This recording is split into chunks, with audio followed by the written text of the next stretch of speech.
নাহিদের তাণ্ডবে লন্ডভন্ড মুস্তাফিজদের লাহোর কালান্দার্স।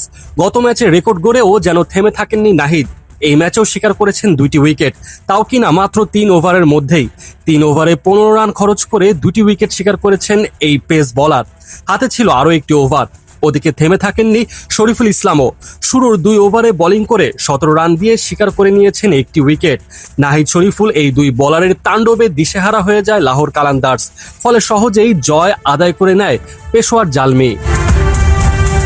লাহোর কালান্দার্সের হয়ে মুস্তাফিজুর রহমান শেষ ওভারে ঝলক দেখালেও বিপক্ষ দলে পেশোয়ার জালমির হয়ে প্রথম ওভারেই ঝলক দেখিয়েছেন শরীফুল ইসলাম। নিজের ব্যক্তিগত প্রথম ওভারের 3য় বলেই উইকেটের দেখা পেয়ে যান তিনি, তাও মোহাম্মদ নাইমের।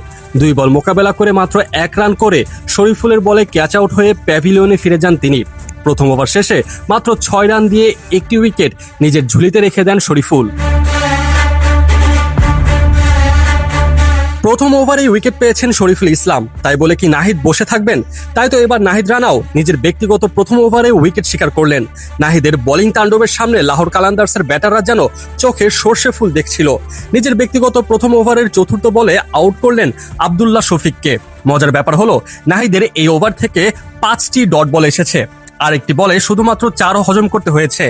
আর যেই ব্যাটার নাহিদের বলে 4 মেরেছিল, অর্থাৎ সেই শফিককে 1 বল পরেই আউট করে মাঠ ছাড়া করে দেন বাংলাদেশের এই গতির দানব। ওদিকে শরীফুল ইসলাম নিজের ব্যক্তিগত 2য় ওভার করতে এসে খুব একটা সুবিধা করতে পারেননি। প্রথম ওভারে যেখানে মাত্র 6 রান দিয়েছিলেন, সেখানে 2য় ওভারে এসে 11 রান খরচ করেছেন, তবে পাননি কোনো উইকেটের দেখা। শরীফুল তার এই 2য় ওভার থেকে 2টি বাউন্ডারির মার হজম করেন। প্রথম ওভারে যেই দুর্দান্ত সূচনা এনে দিয়েছিলেন তিনি, 2য় ওভারে এসে সেটা ঠিকমতো ধরে রাখতে পারেননি। ওদিকে আবার নাহিদ রানা নিজের ব্যক্তিগত 2য় ওভারে কোনো উইকেটের দেখা না পেলেও রানের লাগাম ঠিকই ধরে রেখেছেন। নাহিদের প্রত্যেকটা বলের গতির সামনে নাস্তানাবুদ হয়েছে লাহোর কালান্দার্সের ব্যাটাররা, এবং কি নাহিদের প্রথম 4 বল থেকে মোটে 1টা রান নিতে পেরেছিল তারা।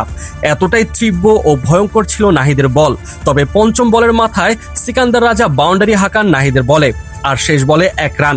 এই ছিল নাহিদের 2য় ওভার, অর্থাৎ নিজের ব্যক্তিগত 2য় ওভারে মাত্র 6 রান দিয়েছেন বাংলাদেশের এই গতির দানব। নাহিদ যেন পুরোপুরি আগুনের গোলা, আবারও পেয়ে গেলেন উইকেটের দেখা। নিজের ব্যক্তিগত 3য় ওভারে এসে নাহিদ শিকার করলেন ওসামা মিরের উইকেট। এবারের আসরে পেশোয়ার জালমির হয়ে অভিষেকটা মন মতো না হলেও এরপর থেকে একেবারে তেলে বেগুনে জ্বলে উঠেছেন নাহিদ। প্রতিপক্ষের ব্যাটাররা নাহিদের প্রত্যেকটা বল সামলাতে যেন নাকানি চোবানি খাচ্ছেন, যার ফলে দেদারসে উইকেট উপহার দিচ্ছে নাহিদকে।